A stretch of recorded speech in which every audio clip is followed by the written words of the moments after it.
시편 47편 온 땅의 왕, 온 삶의 왕. 우리는 하나님을 믿습니다. 이 믿음은 어떤 의미일까요? 하나님을 향한 믿음과 그분을 향한 신뢰가 우리 삶을 바꾸고 있는지 질문해 보아야 합니다. 주일 예배 시간과 기도할 때는 하나님을 찾습니다. 삶의 여러 선택에서는 어떻습니까? 그때도 여전히 하나님을 향한 신뢰가 작용하는지, 하나님을 왕으로 모시고 하나님 중심의 결정을 내리는지 점검해 보아야 합니다. 만약 입술로는 하나님을 주라 부르면서도 삶의 방향과 결정권은 스스로 쥐고 살아간다면 하나님을 왕으로 모시고 그분을 신뢰하며 사는 삶이라고 말하기 어렵습니다. 시편 47편은 이 질문에 대해 단호하고 분명한 선언으로 답한다. 하나님이 왕이시다라고 말입니다. 이 고백은 개인의 영역에서 그칠 수가 없습니다. 시편 기자는 하나님이 온 세상을 다스리는 왕이라고 선포합니다. 그 선포는 이스라엘을 넘어 모든 민족을 향해 흘러갑니다. 시편 47편은 특정한 공동체 내부의 고백이 아니라 모든 민족을 향한 외침입니다. 하나님께서 한 민족이나 한 집단, 가정과 개인의 신이 아니라는 선포입니다. 하나님은 사람의 생각과 개념에 갇혀있는 분이 아닙니다. 하나님은 온 세상을 창조하셨을 뿐만이 아니라 온 세상을 통치하시고 다스리십니다. 하나님의 왕 되심은 보편적이며 하나님의 다스림 역시 보편적입니다.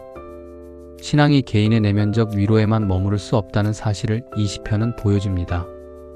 이어서 시편 기자는 하나님이 올라가신다고 표현합니다. 나팔 소리와 함께 하나님이 높이 오르시는 장면은 고대 왕의 즉위식을 떠올리게 합니다. 이는 단순한 시적 수사가 아닙니다. 하나님이 실제로 가장 높은 곳에서 모든 나라와 민족, 온 세상을 통치하시는 왕이심을 선포하는 것입니다. 하나님은 관념 속에 머무는 분이 아닙니다. 하나님은 지금도 온 세상과 모든 사람을 다스리십니다. 이 점에서 신앙은 추상적인 믿음이 아니라 현실을 해석하는 기준입니다. 문제는 이 사실을 우리가 어떻게 받아들이느냐에 있습니다. 하나님이 왕이시라는 고백은 단순한 교리적 동의로 끝날 수 없습니다. 그것은 삶의 통치권을 누구에게 내어드릴 것인가에 대한 문제로 이어집니다. 하나님을 왕으로 인정한다는 것은 더 이상 내가 중심이 아니라는 뜻입니다. 판단의 기준이 바뀌고 우선순위가 재정렬되며 때로는 내 뜻을 내려놓는 선택을 요구받습니다. 우리 삶을 들여다보면 이 지점에서 자주 걸려 넘어집니다.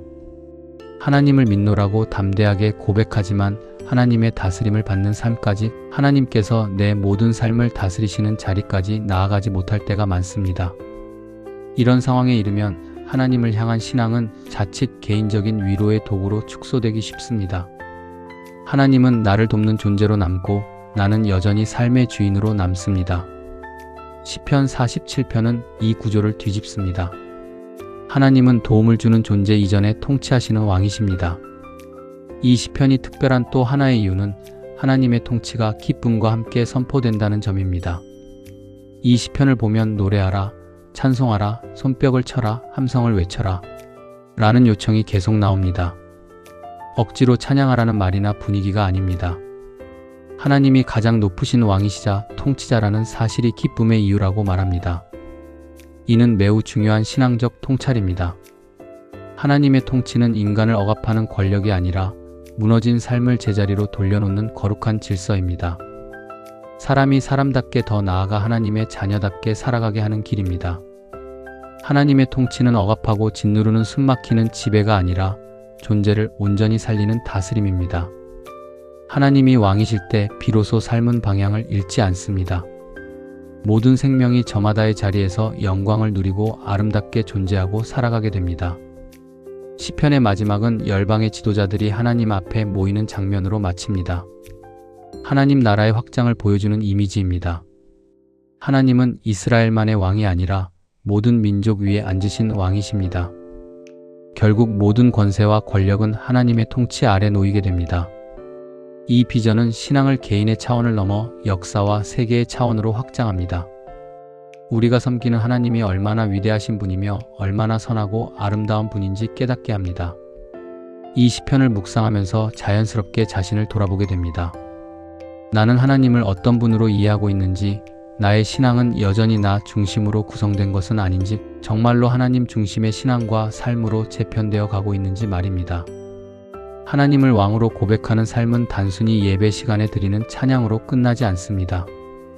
이 신앙과 고백은 돈을 쓰는 방식, 시간을 배분하는 기준, 타인을 대하는 태도 등에서 고스란히 드러나야 합니다. 우리의 고백이나 삶의 태도와 상관없이 언제나 하나님은 왕이십니다. 이 진리는 변하지 않습니다. 달라지는 것은 우리의 인정 여부일 따름입니다. 하나님을 왕으로 모실 때 우리의 삶은 비로소 제자리를 찾습니다.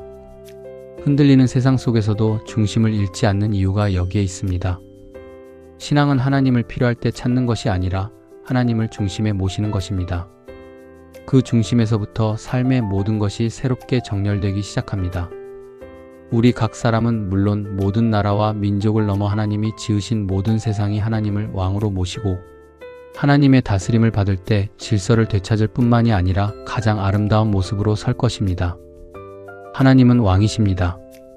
이제 우리가 응답할 차례입니다. 오늘 기도 1.